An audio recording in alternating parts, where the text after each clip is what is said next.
Ez dut ulertzen. Ez duzu ulertzen zer? Esan dizut, ama. Nire lagun guztiak joango dira musika jaialdira, ni zergatik ez. Hori ez egia. Eta Andonietan ere zer? Andonetan erea ez, baino beste guztiak bai.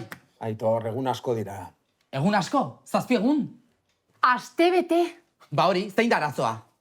Astebete musika jaialdi batean? Lo egin gabe gaizki jan, alkola... Ama, ez naiz ume bat. Baina oraindik gaztea zara. Zuek 18 urterekin parranda egiten zenuten seguru. Bai, baina garaiak aldatu egin dira. Ez da bidezkoa. Begira bizitzan gauza asko ez dira bidezkoak. Ikasi hori. Lasai, negoziatuko dugu. Negoziatu zer? Astebete denbora asko da. Zer moduz aste erdia. Aste erdia. Eta beste kontzertu guztiak zer?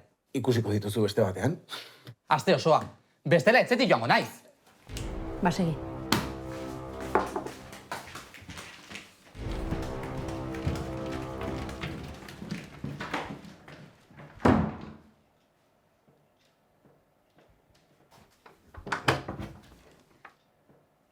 Zer modu zaude, Aitortxo?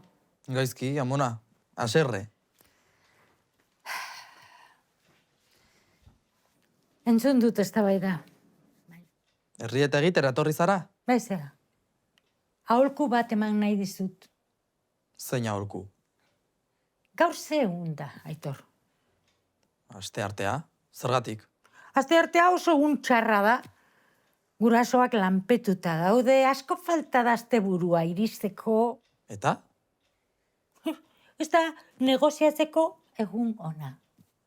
Probatu ostiralean.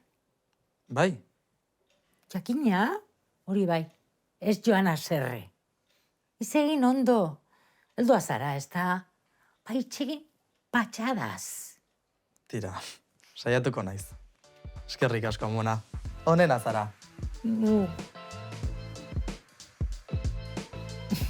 Gaztea zara. Ikasiko duzu.